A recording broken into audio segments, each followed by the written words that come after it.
Quand Hitler sera le dictateur de l'Allemagne, il appliquera ce qu'il a écrit dans son livre, Mein Kampf.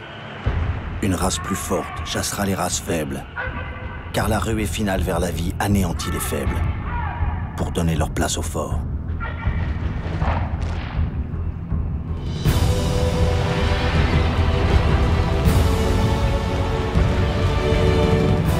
Comment Hitler a-t-il réussi à prendre le pouvoir et devenir le chef, le Führer?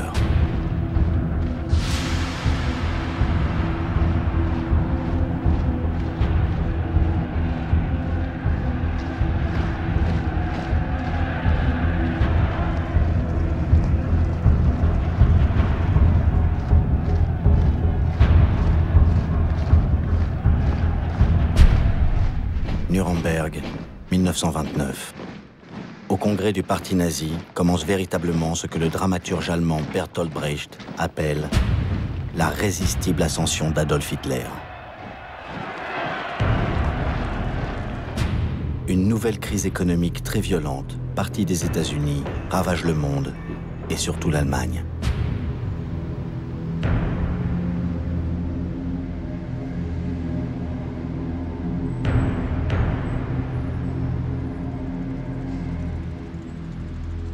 Les usines ferment les unes après les autres et le nombre des chômeurs atteindra le chiffre effrayant de 6 millions.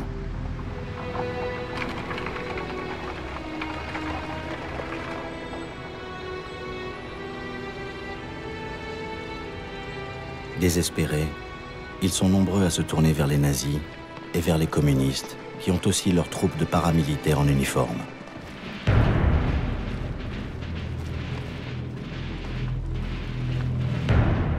Communistes et nazis vont se heurter violemment dans toutes les élections qui suivent.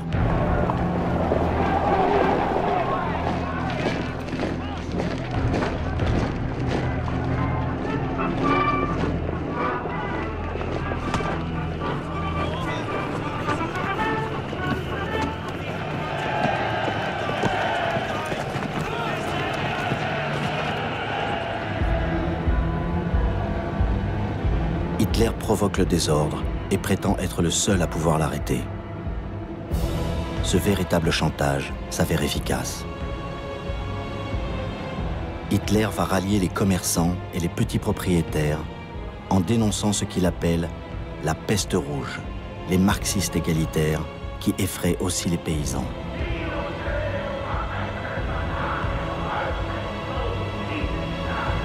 Le résultat est incroyable. 100 députés nazis font leur entrée au Parlement allemand, le Reichstag. Hitler est à la tête de la deuxième formation politique du pays, derrière les socialistes. Pourtant, cela n'inquiète pas vraiment les classes dirigeantes qui méprisent Hitler. Stefan Zweig écrit « Pour eux, le pouvoir a toujours été réservé aux barons, aux princes et à ceux qui ont une culture universitaire. Rien n'a autant aveuglé les intellectuels allemands que l'orgueil de leur culture. »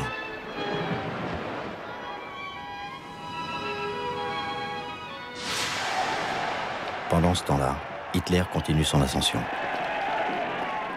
En un an, il s'impose à l'extrême droite allemande. Les fédérations d'anciens combattants, comme les Casques d'acier, qui ont 500 000 adhérents, devront se soumettre.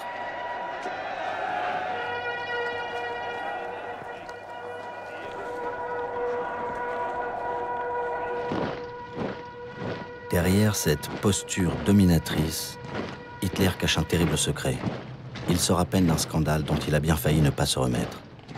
Des rumeurs circulent dans la presse. Il vient de vivre un drame personnel. Une passion pour sa propre nièce, Kelly Raubal, 23 ans. Il l'a aimée d'une manière irrationnelle, possessive. Elle vient de se suicider. Elle vivait avec lui dans son appartement de Munich. Elle avait confié à un ami « Mon oncle est un monstre. Personne n'imagine ce qu'il exige de moi. »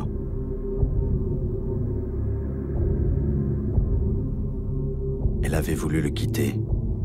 Elle était morte.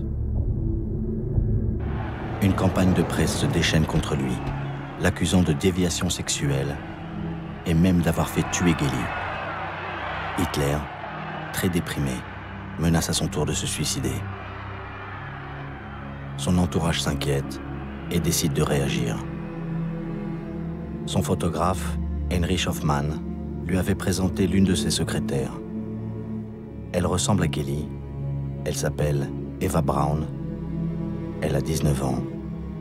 Elle est déjà assez délurée. Elle fera l'affaire. Elle est séduite par la popularité du chef du parti nazi. Hitler va en faire sa nouvelle maîtresse de l'ombre. Il se proclame célibataire, marié à l'Allemagne, pour séduire l'électorat féminin. Les Allemands ont déjà le droit de vote grâce au mouvement féministe.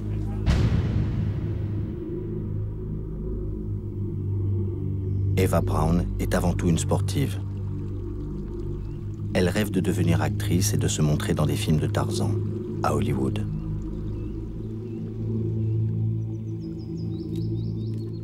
Auprès d'elle, Hitler retrouve sa hargne d'animal politique, alors que s'annonce la fin du mandat du président de l'Allemagne, Hindenburg.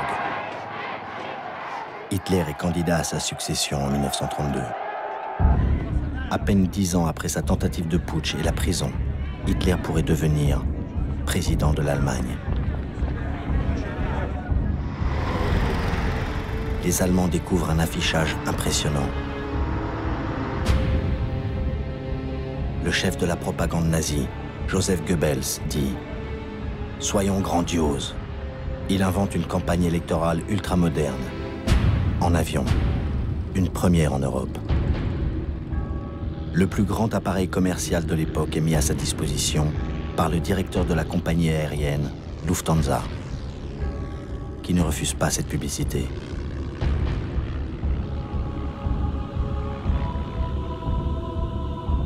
Hitler, affublé d'un casque de cuir, s'embarque pour un périple de près de 100 villes d'Allemagne où il pourra mesurer sa popularité. Son pilote, Hans Bauer, témoigne. « Nous avons volé par tous les temps, orage, tempête. Aucune réunion n'a dû être annulée. Les gens ont commencé à perdre leur peur de l'avion. Et Hans Bauer a cette conclusion. Hitler a contribué à l'extension du trafic aérien. Goebbels invente le slogan « Le Führer au-dessus de l'Allemagne ».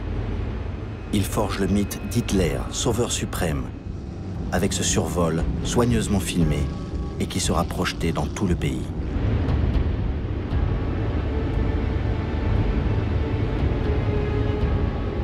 Mais Goebbels n'est pas si détendu. Cette campagne coûte cher et les industriels se méfient encore un peu de la violence d'Hitler. Les nazis doivent faire payer l'équivalent d'1 € à chacun de ceux qui viennent écouter Hitler. Cela ne les rebute pas, au contraire. Un spectateur, von Spahn, raconte cette expérience. Soudain, j'ai senti les yeux d'Hitler sur moi et j'en ai été frappé pour toute ma vie.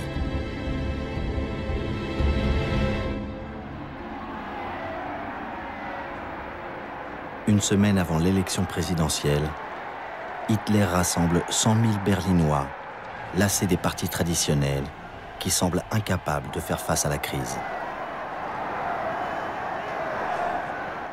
Dans la foule, Jutta Rudiger, 20 ans. Je ne peux pas vous expliquer l'état dans lequel le chômage nous plongeait. On pensait vraiment que seul Hitler pouvait nous sortir de cette misère.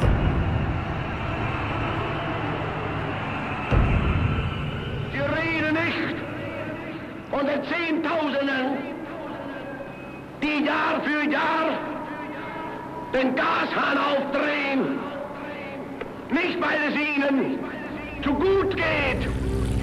Grâce à son discours pseudo-social, Hitler devient un candidat sérieux à la présidence. Alors la presse se déchaîne. À droite, Hitler est présenté comme le prototype de l'aventurier politique. À gauche, les insultes sont plus personnelles. Hitler est traité d'efféminé, de tricheur demi-fou, de charlatans vaniteux, de faux durs à la cravache en peau de rhinocéros.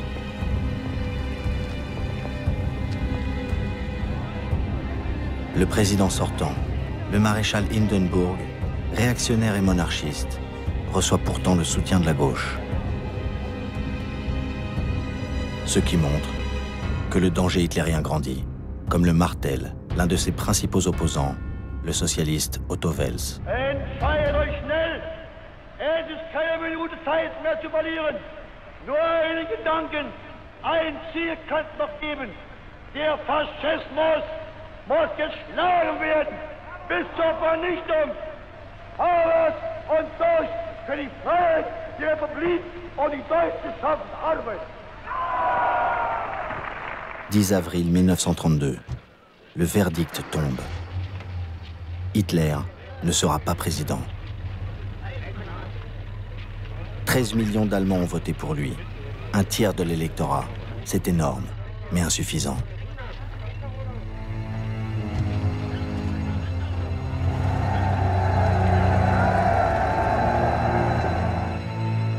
Hindenburg, réélu grâce aux socialistes, ne veut plus dépendre d'eux. Il provoque de nouvelles élections. Et Hitler poursuit sa résistible ascension. Il repart en campagne. Comme il prononce 5 discours par jour, son entourage est sonné. L'un de ses intimes dit « Nous étions comme des soigneurs qui doivent remettre leurs boxeurs en état entre chaque round. » Lui est dopé par la tribune et par la virulence. Werfen uns Nationalsozialisten vor und mir insbesondere, dass wir intolerante, unverträgliche Menschen seien. Wir wollten, sagen sie, mit anderen Parteien nicht arbeiten. Die Herren haben ganz recht. Wir sind intolerant. Ich habe mir ein Ziel gesteckt, nämlich die 30 Parteien aus Deutschland hinauszufegen. Pour Hitler, le premier parti qu'il faut abattre dans cette campagne électorale de 1932, c'est le Parti communiste. Les SA sont chargés de la besogne. Ils sont maintenant 400 000 qui s'autofinancent en payant leur uniforme et leur équipement. L'un d'entre eux, Wolf Teubert, est employé dans une délicatessen de Hambourg. À tout moment, il peut rejoindre sa cohorte motorisée. Il dit « Je n'avais qu'une chose dans la tête, risquer ma vie pour l'Allemagne. » L'humiliation du traité de Versailles avait fait de moi un passionné défenseur d'Hitler.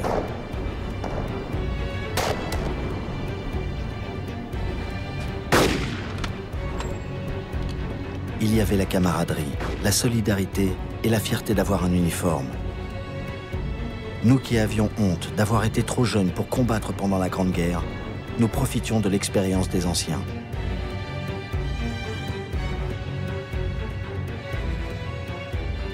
Goebbels leur avait fabriqué une idole, un petit voyou berlinois, promu chef de section d'assaut, Horst Wessel.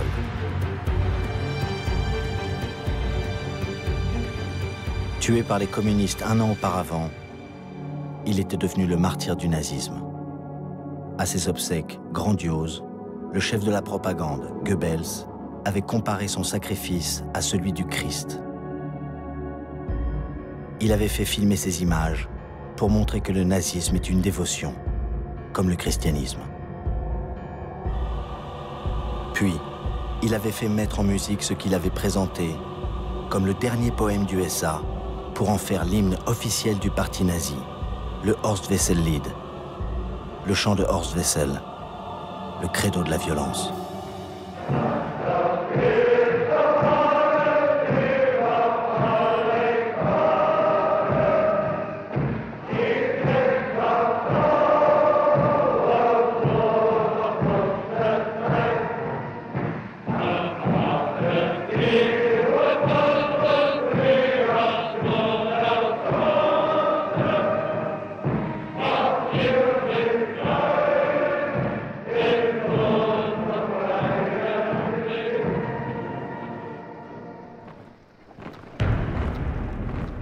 Le Front Rouge.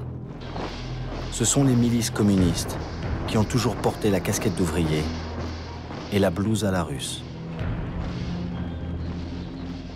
Toutes ces militantes, tous ces militants, portés par leur idéal. Ils ont, eux aussi, leur champ de combat.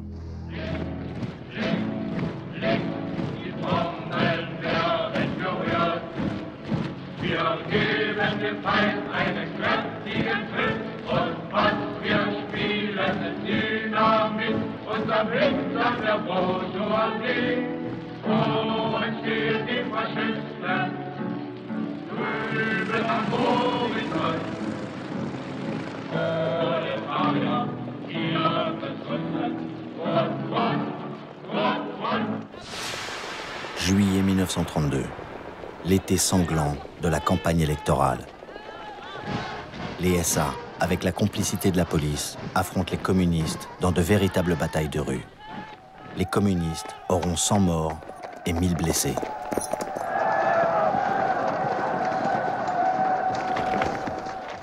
Beaucoup d'Allemands, épuisés par le désordre et l'impuissance du gouvernement, approuvent les violences nazies. D'où le résultat des élections. 230 députés nazis. Hitler est désormais le chef du premier parti politique du pays.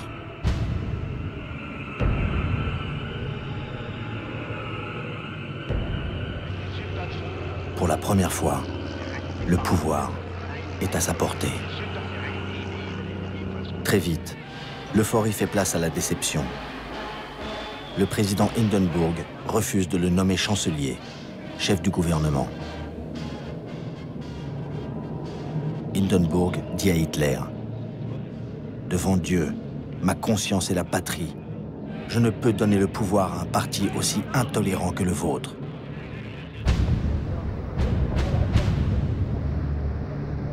Hindenburg lui propose quand même d'entrer au gouvernement. Mais Hitler ne se juge pas comme un homme politique ordinaire qui cherche un poste ministériel. Il veut tout le pouvoir pour fonder un État totalitaire. En quelques semaines, Goebbels, à la tête de l'énorme groupe parlementaire nazi, réussit à paralyser le jeu démocratique. Aucune majorité ne peut se former. Goebbels, avec le sourire maléfique de ses mauvais coups, annonce « Il est grand temps de dissoudre cette assemblée qui ne reflète plus la volonté du peuple. »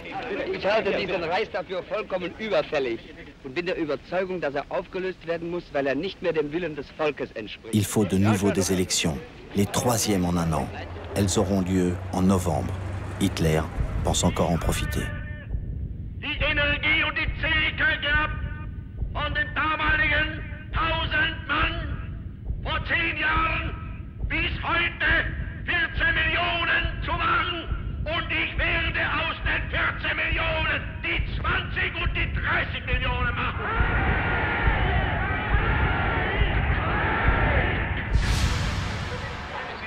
Les résultats de ces élections sont très décevants pour Hitler. Entouré de sa garde personnelle de SS, il rumine son échec. Il a perdu 2 millions d'électeurs et 40 députés.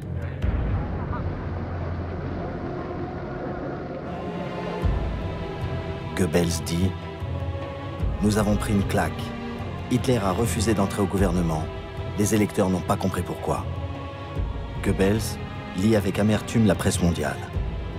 Le Daily Herald de Londres écrit « L'hitlérisme comme force politique est mort. » Le quotidien français, Le Populaire, dirigé par un grand nom du socialisme, Léon Blum, titre « La fin de Hitler ». Non. 3 mois plus tard, Hindenburg, toujours dans l'impossibilité de constituer une majorité, a fini par désigner Hitler, chancelier d'Allemagne.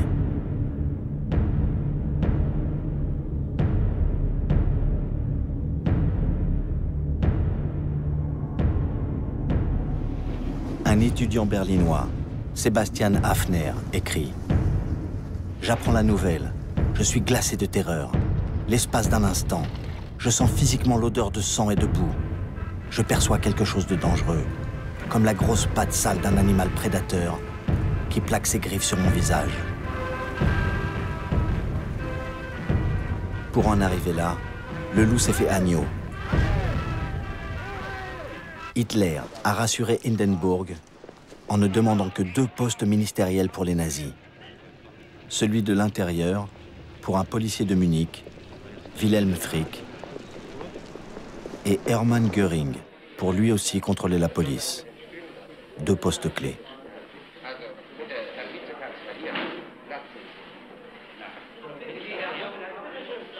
Hitler avance masqué. Il veut montrer que les membres du gouvernement les plus importants sont un conservateur, Franz von Papen, qui a déjà été chancelier, et l'homme fort de la droite la plus extrême, Alfred Hugenberg, ministre de l'économie et de l'agriculture, au tempérament autoritaire et agressif. Hitler appelle son gouvernement « cabinet de concentration nationale » pour donner l'impression qu'il ne s'agit pas d'un gouvernement nazi, mais d'une coalition nationaliste. L'ensemble, très réactionnaire, pense pouvoir dominer Hitler.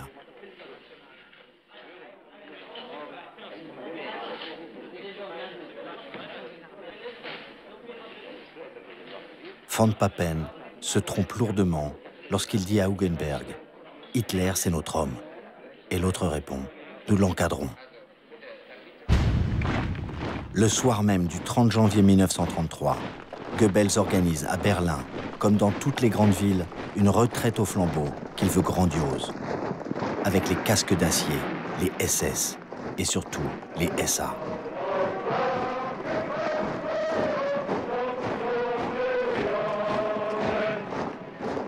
Goebbels proclame qu'ils sont 1 million à défiler, mais l'attaché militaire britannique les estime à moins de 15 000, que Goebbels fait tourner en rond pendant 4 heures. Il passe sous les fenêtres du président Hindenburg, 85 ans, qui se croit transporté à Verdun en 1916 et dit à son aide de camp « Nos hommes défilent bien, ils ont fait beaucoup de prisonniers. » Hitler, à la chancellerie, reçoit des hommages délirants. Une institutrice de Berlin, Louise Zollmitz, dit « C'était une ivresse sans vin ». Elle ajoute « J'entendais des cris de « Mort aux Juifs ». Le sang des Juifs jaillira sous le couteau. Goebbels conclut « C'est exactement comme un conte de fées ». Au Palais des Sports de Berlin, Hitler va prononcer son premier discours de chancelier. Quel est le plan d'Hitler? Le pouvoir absolu, mais par étapes. Au Parlement siègent encore 200 députés communistes et socialistes. La première décision d'Hitler est donc de dissoudre l'Assemblée et d'organiser de nouvelles élections. Son discours, radiodiffusé, se veut un appel à tous les électeurs, même de gauche, à voter pour lui. Und hege felsenfest die Überzeugung, dass eben doch dann einmal die Stunde kommt, in der die Millionen, die uns heute verfluchen, hinter uns stehen und mit uns begrüßen werden dann das gemeinsam geschaffene, wiedererkämpfte, bitter erworbene, neue deutsche Reich der Größe und der Ehre und der Kraft und der Herrlichkeit.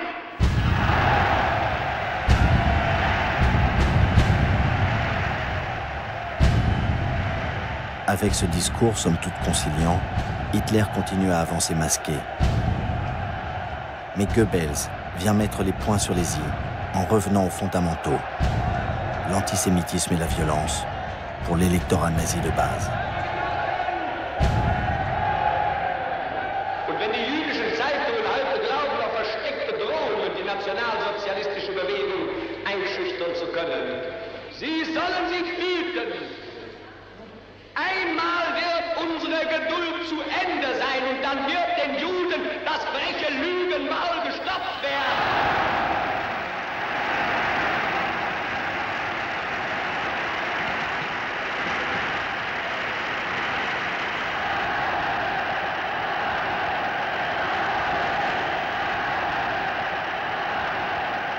Im Übrigen können unsere Parteigenossen und SA-Männer auch darüber beruhigt sein, dass eher als wir alle denken, die Stunde des Endes des roten Terrors gekommen sein wird. Und wir werden den Herren vom Karl-Liebknecht-Haus bald Töne beibringen, die sie noch niemals vernommen haben.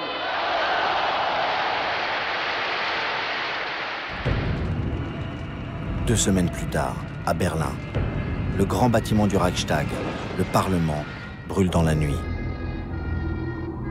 De ce symbole puissant de la démocratie allemande, il ne reste plus rien.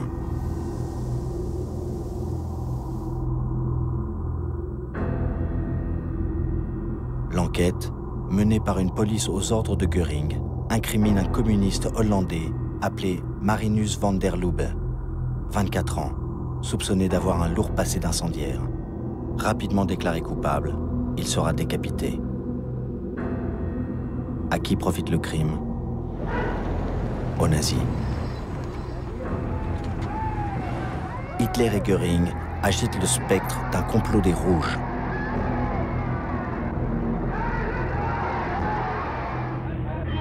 Göring fait arrêter 4000 communistes et leurs chefs.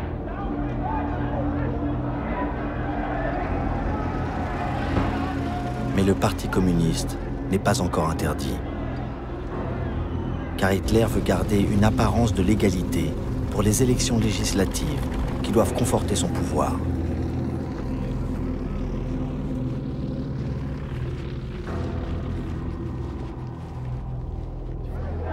Les Allemands, tellement saturés de campagnes électorales et de désordre, voient de nouveau dans tout le pays les SA se déployer, comme disent les nazis, pour protéger la population des attentats communistes.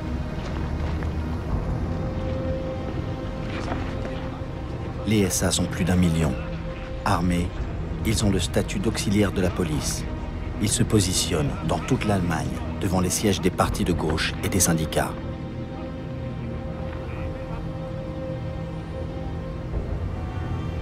Ils vont, encore une fois, semer leur violence, pendant qu'Hitler, lui, montre ostensiblement qu'il joue le jeu électoral pour continuer à rassurer le président Hindenburg, de plus en plus fatigué.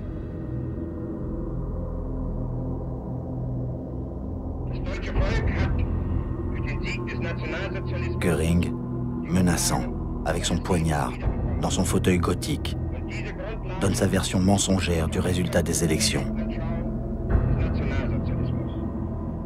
Der 5. März bedeutet für einen Mann und eine Bewegung einen gewaltigen Sieg. Der Sieger des 5. heißt Adolf Hitler und die Bewegung ist der Nationalsozialismus. Beides aber ist gleichzusetzen mit dem deutschen Volke und dem Deutschen Reich. En fait, Hitler et sa coalition atteignent à peine la majorité. Malgré toute sa propagande et l'intimidation des SA, Hitler n'a pas pu empêcher les communistes d'obtenir 12% des voix.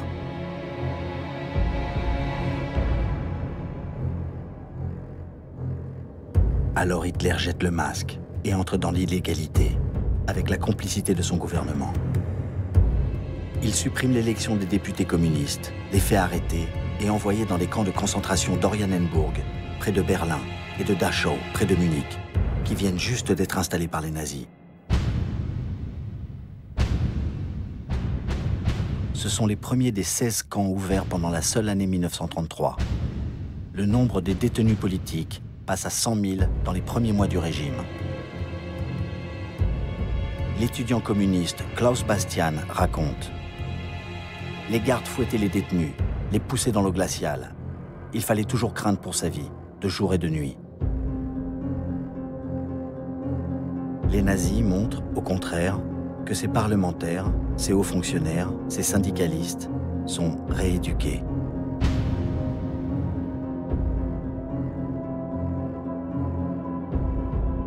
L'ombre maléfique de la dictature s'étend sur l'Allemagne. Comme le Reichstag a brûlé, Hitler réunit le nouveau Parlement à l'Opéra Royal, encerclé par les SA, pour demander les pleins pouvoirs. Il n'y a plus de communistes. La plupart sont dans les camps. Les 94 socialistes qui sont encore présents auront le courage de voter contre Hitler. Ils seront, eux aussi, arrêtés, emprisonnés ou contraints à l'exil. 441 députés de l'extrême droite au centre catholique écoutent un long discours roublard d'Hitler destiné à donner le change. Il promet tout, comme toujours. La fin du chômage, le salut de la paysannerie, le respect des droits et surtout, la paix. L'Assemblée se suicide en votant les pleins pouvoirs à Hitler pour 4 ans.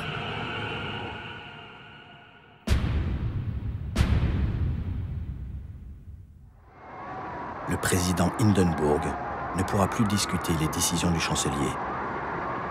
Sous les vivats, la démocratie meurt en Allemagne.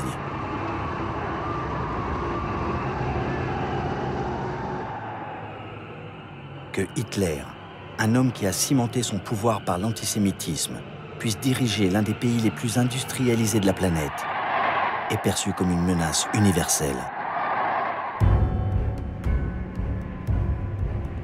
Dans le monde entier, les manifestations contre Hitler, comme ici à New York, protestent contre sa barbarie, son obscurantisme, ou proclament « le judaïsme survivra à l'hitlérisme ».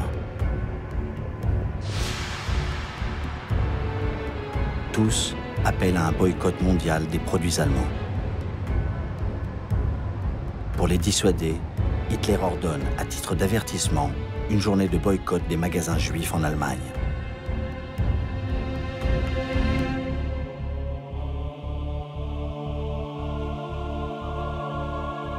Un cinéaste amateur teste, avec sa femme, la détermination des nazis postés devant les magasins juifs.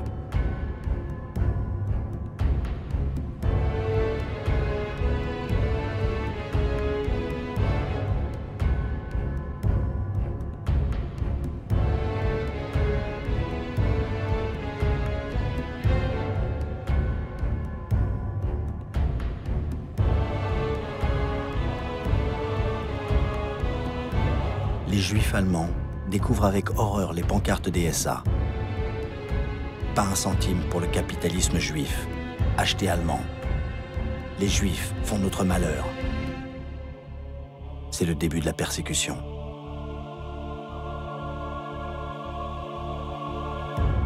Edwin Landau, propriétaire d'un grand magasin de Prusse orientale, écrit, avant d'émigrer en Palestine avec sa famille: en quelques heures, s'était produite une transformation en moi. Ce pays et ce peuple que j'avais aimé et estimé jusque-là étaient devenus soudainement mes ennemis. Je n'étais plus allemand, ou je ne devais plus l'être. J'avais honte d'avoir un jour appartenu à ce peuple.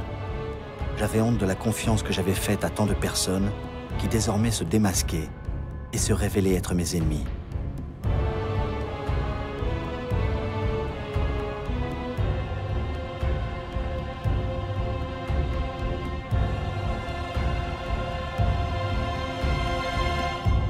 L'antisémitisme a contaminé les universités.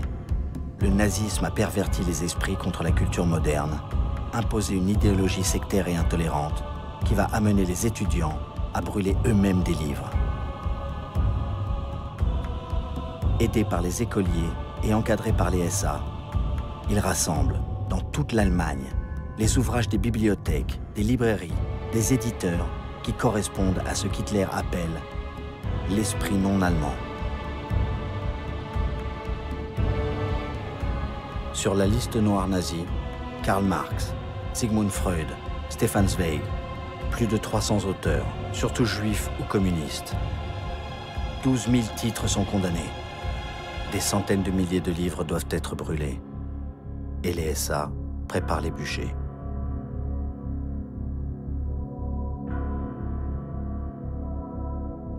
À Berlin, place de l'Opéra, Goebbels prononce le sermon radiodiffusé qui ouvre la messe noire de cette autodafé sortie du Moyen-Âge. Meine Kommilitonen, deutsche Männer und Frauen, das Zeitalter eines überspitzten jüdischen Intellektualismus ist nun zu Ende. Und der kommende deutsche Mensch wird nicht nur ein Mensch des Buches, sondern Parteien.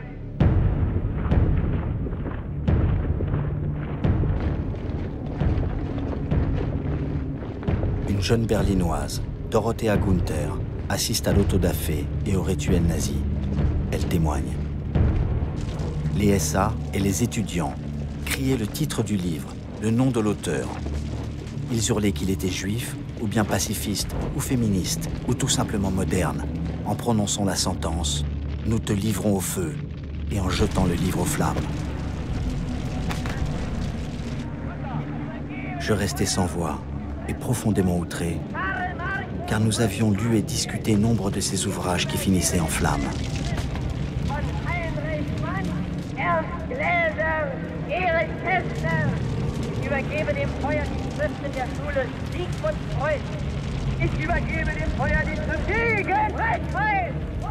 Léon Blum écrit « Ce qu'il aurait fallu en Allemagne, c'est que les socialistes et les communistes luttent dans le même sens. »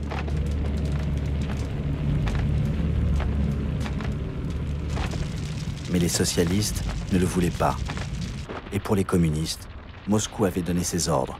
Pas d'alliance avec les socialistes, qualifiés de sociaux-traîtres. Les consignes suicidaires de Staline ont bien aidé Hitler.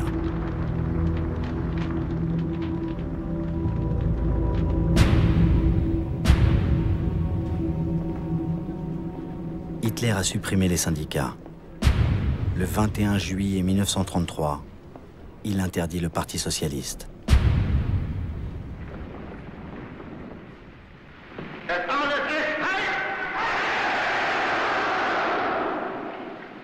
Die große Zeit ist jetzt angebrochen.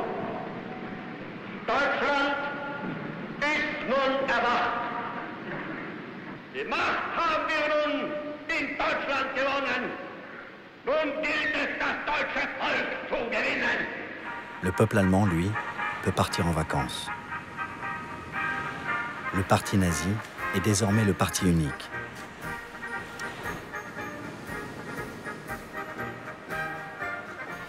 Ces slogans antisémites n'intéressent pas trop les gens. Ils sont pour la plupart indifférents au sort de leurs compatriotes juifs, qui après tout ne sont que 500 000, moins de 1% de la population. La moitié de ces juifs allemands réussira à émigrer. Gerda Blackman témoigne. Nous avons réussi à embarquer à condition de laisser tous nos biens derrière nous.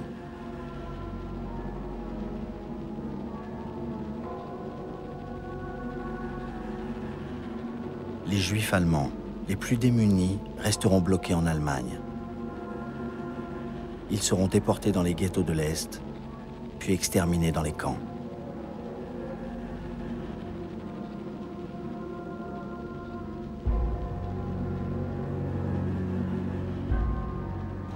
Les opposants au régime s'enfuiront comme ils pourront, où ils pourront, surtout en France, où ils seront un jour rattrapés par la guerre, l'occupation allemande et livrés aux nazis.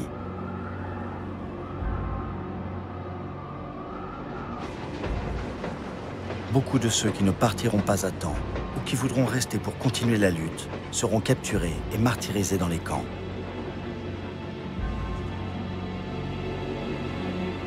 L'immense majorité des Allemands s'accommodera de la dictature.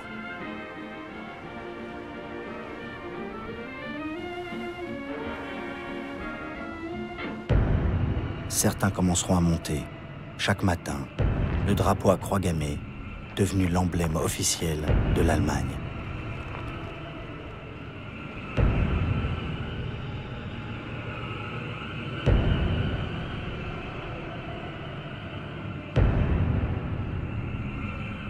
Les autres, une fois la presse muselée, ne pourront plus lire que des journaux nazis. Leur fille apprendra, elle aussi, ce salut devenu obligatoire. Leur fils entrera à la Hitlerjugend, la jeunesse hitlérienne, qui développe si bien l'agressivité. À l'école, le maître lui enseignera le maniement des armes.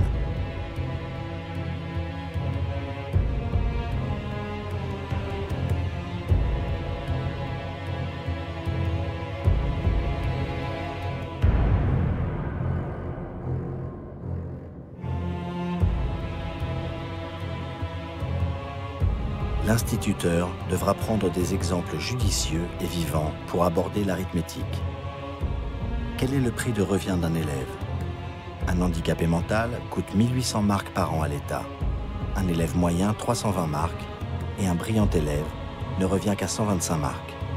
Conclusion, la société ne peut survivre que si ses citoyens sont génétiquement sains. L'aîné entrera à la BDM, la Bunddeutscher Mädel, la Ligue des jeunes filles allemandes. Elles forment de bonnes épouses qui auront beaucoup de petits soldats. Ils se feront tuer, à 10 ans, dans les derniers combats de Berlin. Mais tout cela, les Allemands ne le savent pas encore dans cet été de 1933.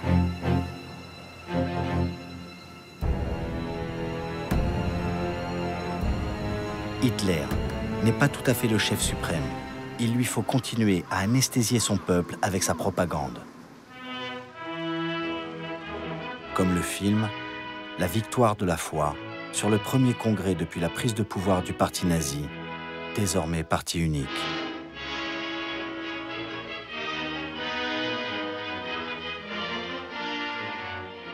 Hitler est bien servi par le talent de la jeune réalisatrice Leni Riefenstahl, qui le subjugue par sa beauté et son énergie. Elle sait comment glorifier par ses cadrages et sa lumière le nouveau Dieu d'une nouvelle mystique, celle de la race, du chef, de la puissance. Et ses apôtres, comme le fidèle des fidèles, Rudolf Hess, l'un des rédacteurs des lois anti-juives, Joseph Goebbels, qui a fait de la propagande un grand ministère, Hermann Göring, qui va faire renaître l'aviation allemande, ou Ernst Röhm, le chef de cette horde de fanatiques, les SA.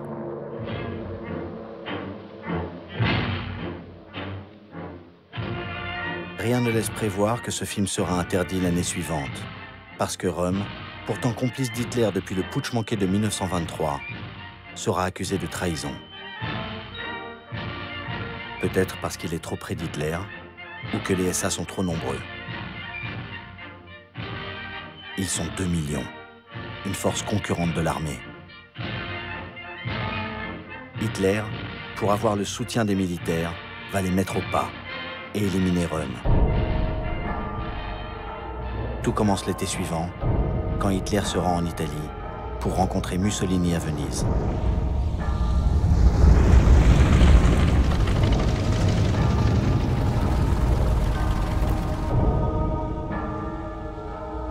Hitler est impressionné par son grand aîné, son modèle. Il recherche l'accord de Mussolini à son projet d'annexion de l'Autriche. Mussolini refuse. Il ne veut pas d'une présence allemande à ses frontières. Il n'apprécie pas Hitler. Il dit « Ce type me fait l'effet d'un moine bavard. » Il lui fait visiter Venise, en prenant soin de commencer par les navires de sa flotte de guerre, alors qu'Hitler n'a pas de marine. Hitler va rentrer à Berlin mortifié. Il comprend que tant qu'il n'aura pas reconstitué sa force militaire, il ne pourra rien entreprendre.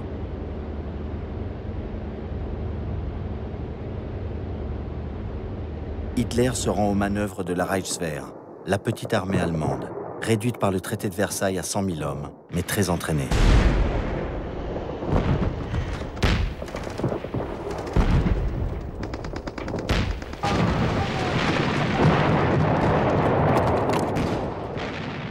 Hitler sait bien que pour faire la guerre, il faut des généraux, des amiraux, des officiers compétents, des stratèges, des spécialistes.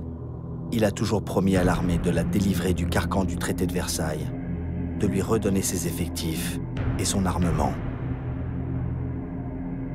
Mais les généraux veulent plus. Ils veulent la peau de Röhm et des SA, qui pourraient avaler l'armée.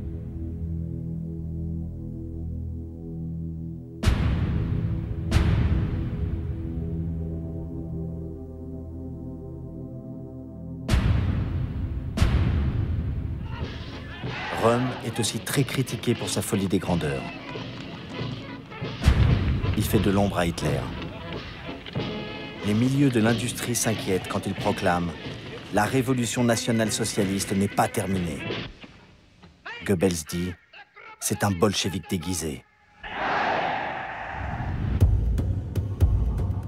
Ils sont complices depuis 15 ans. Mais Hitler a pris sa décision.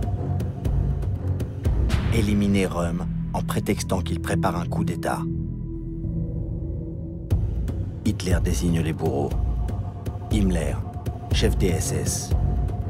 Heydrich, chef de la Gestapo. Sepp Dietrich, un ancien garçon boucher, devenu chef de la garde rapprochée du Führer. Entre le 30 juin et le 2 juillet 1934, ce qu'Hitler va appeler la nuit des longs couteaux, les SS assassinent Röhm et 85 opposants possibles ou témoins gênants du passé du Führer.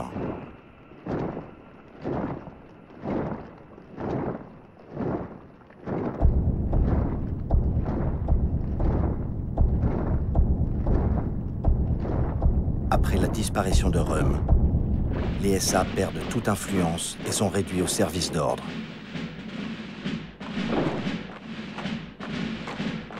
L'armée est satisfaite, comme les industriels, et Sepp Dietrich est promu général SS.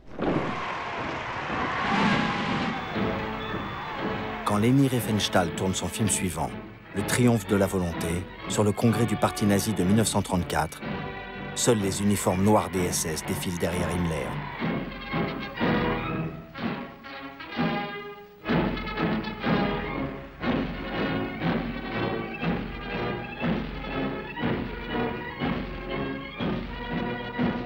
Maintenant, en haut de la pyramide, Hitler est seul.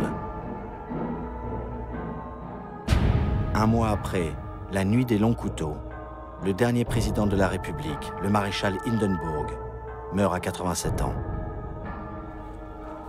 La démocratie est morte et enterrée depuis longtemps. La dictature continue sa marche implacable. Hitler devient le chef des armées. Son pouvoir est total. Et tous les soldats jurent fidélité au Führer, notre chef et celui du peuple allemand, Adolf Hitler. Adolf Hitler!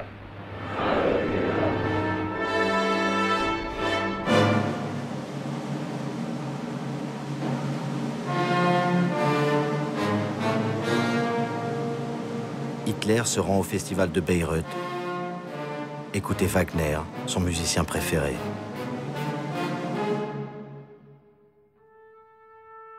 La belle-fille du compositeur, Winifred Wagner, qui l'a soutenu à ses débuts si difficiles, le reçoit maintenant en maître de l'Allemagne.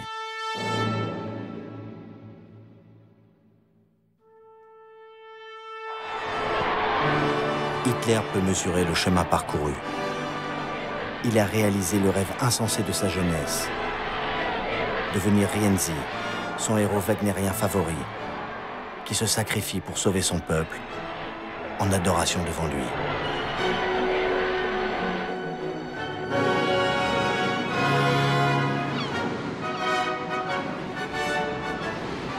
Il s'embarque, comme Siegfried, sur la mer du Nord, vers ses chimères, accompagné de ceux qui l'ont créé et qui ne peuvent plus aujourd'hui maîtriser celui qui est devenu le golem, la créature de la Bible, faite de glaise et qui aveuglera les humains de sa puissance infernale.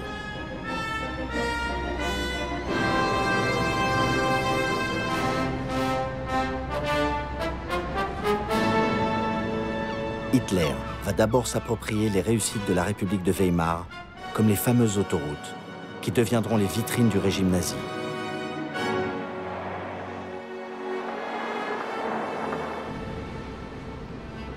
Hitler va ensuite frapper, en promulguant les lois raciales de Nuremberg.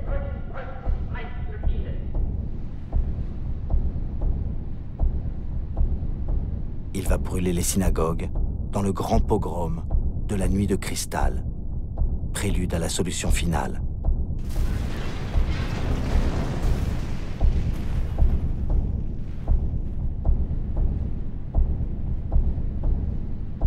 Il va violer le traité de Versailles en réoccupant les zones démilitarisées en 1919.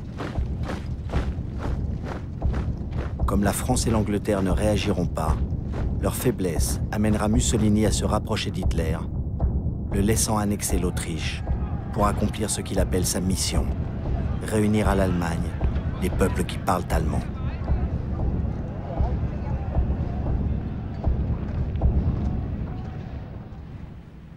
Il va intervenir dans la sanglante guerre d'Espagne en lançant ses bombardiers, assassiner la population de Guernica et en assurant la victoire des fascistes de Franco sur la République espagnole.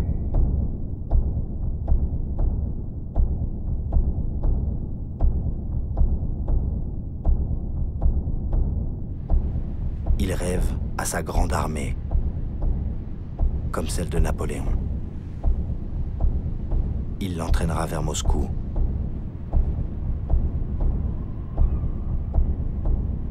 En proclamant toujours qu'il veut la paix. Wir wollen einst ein Reich sehen und ihr müsst euch schon dafür erziehen. Wir wollen, dass dieses Volk einst gehorsam ist und ihr müsst euch in dem Gehorsam üben. Wir wollen, dass dieses Volk einst friedliebend und aber auch tapfer ist und ihr müsst friedfertig sein.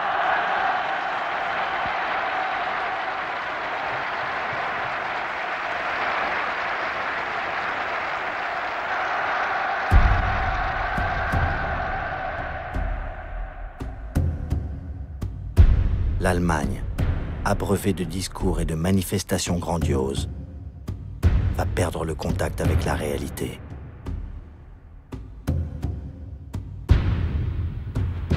Quand l'Allemagne sera prête, Hitler, féroce et obstiné, l'entraînera, et le monde avec elle, dans une longue nuit, peuplée des fantômes de 50 millions de morts.